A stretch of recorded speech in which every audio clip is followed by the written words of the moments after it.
मुझसे पूछा, कुछ नियम अध्यक्ष के भी होते हैं। मेंबर ने पूछा कि इंदिरा गांधी जी की सावरकर पे क्या व्यू थी। मैंने ये सवाल एक बार इंदिरा गांधी जी से पूछा था। हाँ, जब मैं छोटा था मैंने पूछा था और उन्होंने बोला, इंदिरा गांधी जी ने बोला कि Savarkar ji compromised with the British, wrote a letter to the British and asked for forgiveness for the British. और उन्होंने बोला, इंदिरा गांधी जी ने बोला that गांधी जी जेल गए, नेहरू जी जेल गए और सावरकर जी ने माफी मांगी थी। ये इंदिरा गांधी जी की पोजीशन है।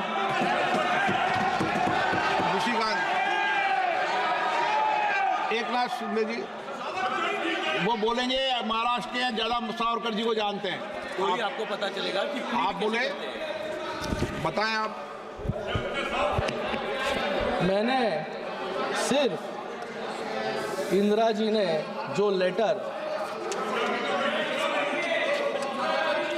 सेक्रेटरी को, पंडित बाखले सेक्रेटरी जो सावरकर राष्ट्रीय स्मारक के सेक्रेटरी है, उनको जो लेटर लिखा था वो लेटर को कोट करने का काम जो है मैंने किया है। वहां पर कुछ भी सवाल उनको मैंने पूछा नहीं, ये बताने का काम उनको मैंने किया था। और जो आप अच्छी डिबेट करो संविधान पर, क्या है? देखो, हम लोग संविधान पे ही बात कर रहे हैं सर। उठ के मत जाओ, उठ नहीं सुन नहीं रहे। आप ऐसे नहीं किया, आप मुझे बोलिए सर। कंटिन्यू करूं? आप कंटिन्यूस करो। आज मैं इस सदन में एक महत्वपूर्ण घटना, ये यहाँ पर संविधान के बारे में कंटिन्यूसली हाथ में बुक लेकर लोकसभा के वक्त फेक नैरेटिव फैलाने का काम इन्होंने किया। बीच में तो संविधान की किताब सिर्फ कवर था, अंदर पेजेस जो है ब्लैंक थे, क्योंकि संविधान का इस्तेमाल सिर्फ लोगों का वोट बटोरने के लिए इन्होंने किया। मैं आज इस सदन में एक अत्यंत महत्वपूर्ण घटना का उल्लेख करना चाहूंगा सर। 5 मिनट चाहूंगा, सिर्फ 5 मिनट चाहूंगा कि जो संविधान पर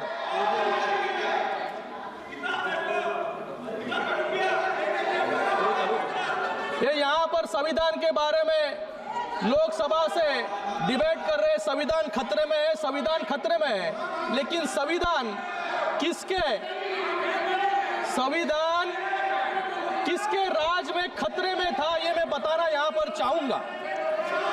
एक घटना का उल्लेख करना चाहूंगा जो हमारे संविधान और न्यायपालिका के इतिहास पर गहरी छाप छोड़ता है।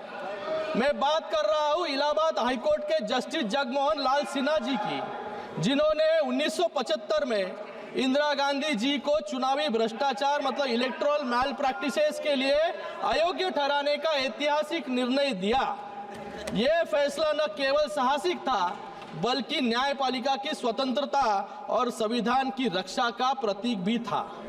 लेकिन इस फैसले को रोकने के लिए कैसे कैसे असंवैधानिक, जो यहाँ पर संविधान के बारे में बात कर रहे हैं, असंवैधानिक हथकंडे अपनाए गए, ये सुनकर आप सभी लोग हैरान रह जाएंगे। जस्टिस सिन्हा को देहरादून से फोन आया और ये फोन खुद इलाहाबाद के चीफ जस्टिस का था। उन्होंने कहा कि ये गृह मंत्रालय के अतिरिक्त सचिव पीपी नायर ने उनसे मुलाकात की और फैसले को जुलाई तक टालने का दबाव बनाया। ये रिकॉर्ड्स पर है, रिकॉर्ड्स पर है।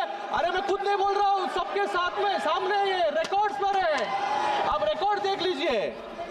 इतना ही नहीं, जज के निजी सचिव को धमकियां दी गई और जजमेंट के मसौदे को जानने के लिए सीआईडी के एक विशेष टास्क फोर्स को लगाया गया। ये घटना कांग्रेस शासनकाल में न्यायपालिका पर दबाव और संविधान की हत्या का स्पष्ट उदाहरण जो है ये है। ये होता है लाचार सिस्टम जो कांग्रेस ने बना दिया था।